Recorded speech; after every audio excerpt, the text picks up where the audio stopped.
فرماتے ہیں کہ بچے تھے گھر میں 6-7, غربت تھی, کام ملتا کوئی نہیں تھا, اور میں کام چور نہیں تھا, کام ڈھونڈتا تھا, پر اللہ کی قدرت کے کام نہیں ملتا تھا. فرماتے ہیں کہ میں نے ایک دن اپنی اہلیہ سے کہا کہ آج میں پھر جاتا ہوں کام ڈھونڈنے. تو میری بیوی بڑی فرما بردار تھی, پر اس دن نہ غربت کے ہاتھوں تنگ آ کے کہنے لگی آج نہ کچھ لے کے آیا تو میں بچے لے کے چلی جاؤں گی. شیخ فرماتے ہیں کہ میں بڑا پریشان گھر سے نکلا, پر میں نے صبح سے لے کے زور تک کام ڈھونڈا, کام ملا کوئی نہیں.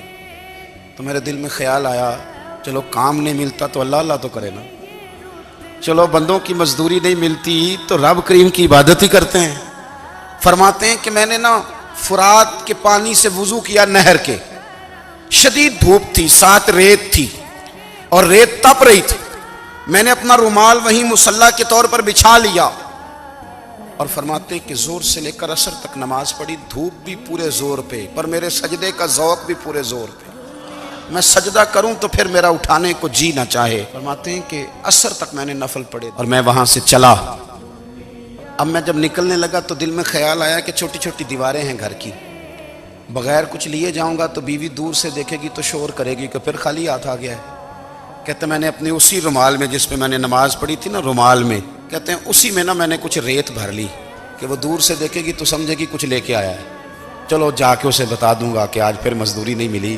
کہتے ہیں وہ ریت لے کر جب میں گھر میں گیا تو پہلے بیوی دروازے پہ کھڑی ہوتی تھی, پوچھتی تھی خالی ہاتھ آ گئے ہو؟ آج میں نے دیکھا تو ہے ہی کوئی نہیں. فرماتے ہیں میں اندر داخل ہوا, سلام لیے, کونے میں نے وہ رومال رکھ دیا اور میں نے آواز دی کہ بھلی مانس کہاں ہو؟ تو وہ کہنے لگی آپ منہ ہاتھ دھو لیں, میں روٹی لے کے آئی. میں نے کہا روٹی کہاں سے آ گئی؟ یہاں تو کئی دنوں کے فاقے, تو کئی دنوں کی غربت ہے, یہاں تو اس گھر میں تو فقیری ہے.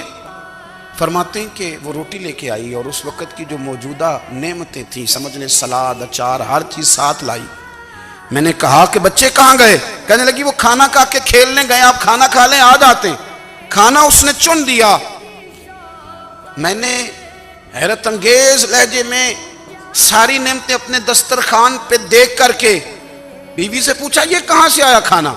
کہنے لگی پتہ نہیں آج آپ کس کریم کی مزدوری کرنے چلے گئے تھے, پتہ نہیں کس کریم کی, میرے گھر میں تو اتنی نعمتیں آئی ہیں کہ مجھ سے سنبھالی نہیں جا رہی, اتنا اناج ہے, اتنا گندم ہے, کس کریم کے دروازے آج چلے گئے تھے؟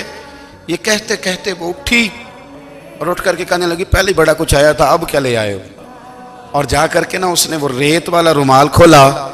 کہنے لگے میں تو لے کے آیا تھا ریت, تو میرے رب نے اسے بھی سونے اور ہیرے بنا دیا تھا.